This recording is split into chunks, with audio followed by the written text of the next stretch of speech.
वैसा शख्स जिसने पूरी दुनिया को अपने वश में कर लिया, जादू कर दिया इस दुनिया को, अपने शब्दों के बल पर पूरे संसार को दीवाना बनाया। धर्म क्या है, सेक्स क्या है, प्रेम क्या है, इस पर लाखों टिप्पणी। अपने आप को एक रहस्यमय इंसान के रूप में उभारा। तो शुरू करते हैं आज का वीडियो।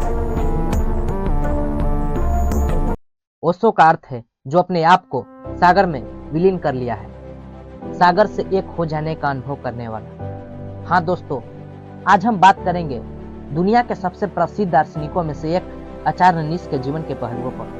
ओशो का वास्तविक नाम चंद्रमोहन जैन था। जन्म 11 दिसंबर 1931 को मध्य प्रदेश राज्य के जिला रायसेन गांव कुचवाड़ा में हुआ।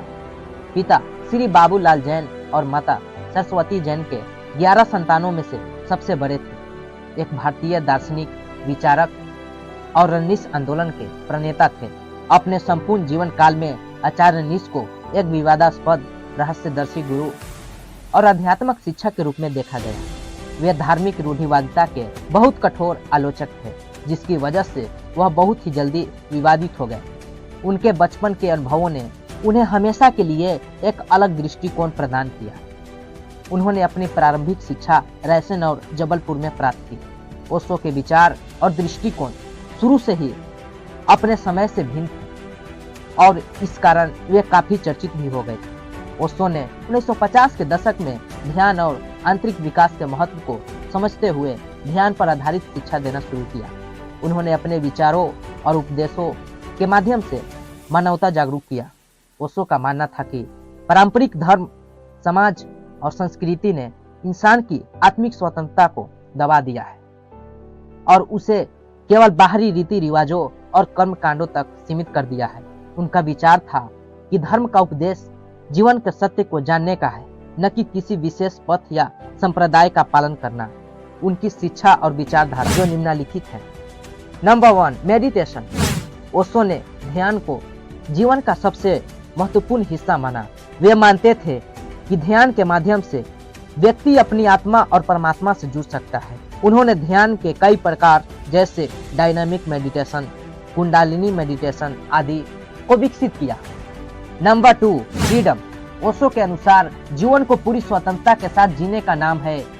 वे मानते थे कि सामाजिक परंपराओं, रीति रिवाजों और कस्टम्स ने इंसान को एक बंधन में जकड़ रखा है, जिससे उसे अपनी वास्तविकता को समझने में कठिनाई होती है। Number 3, love. ओशो ने प्रेम को एक अद्वितीय और आत्मिक अनुभव बताया। उनके अनुसार प्रेम सिर्फ शारीरिक या मानसिक आकर्षण नहीं होता, बल्कि यह एक गहरी आध्यात्मिक भावना है जो दो व्यक्तियों के बीच आत्मा के स्तर पर होती है। Number 4, life and death. Osho ने जीवन और मृत्यु के बारे में अपने विचार प्रस्तुत किए।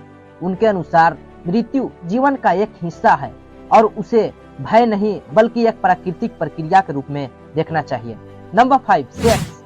ओशो के विचारों ने समाज में एक नई हलचल मचाई जब उन्होंने सेक्स को भी आध्यात्मिकता का हिस्सा माना। उनका मानना था कि सेक्स केवल शारीरिक आवश्यकता नहीं है, बल्कि यह जीवन की एक गहरी और पवित्र ऊर्जा का स्रोत है। 1970 के दशक में ओशो ने अपने अनुयायियों के लिए एक आश्रम की शुरुआत की जो पुणे में स्थित है। उन्होंने अपने आश्रम में ध्यान, योग और जीवन की शांति को बढ़ावा दिया। 1981 में वे अमेरिका चले गए और ओरेगन में रजनीशपुरम नामक एक बारा कम्यून स्थापित किया। 19 जनवरी 1990 को पुणे के ओशो आश्रम में ओशो का निधन हो गया। उनकी मृत्यु के बाद भी उनकी शिक्षाएं और पुस्तकें लाखों लोगों को प्रेरित करती है। उनका आश्रम, जिसे अब ओशो इंटरनेशनल मेडिटेशन रिसोर्ट के नाम से जाना जाता है, दुनिया भर के लोगों के लिए एक ध्यान केंद्र बन गया है। धन्यवाद।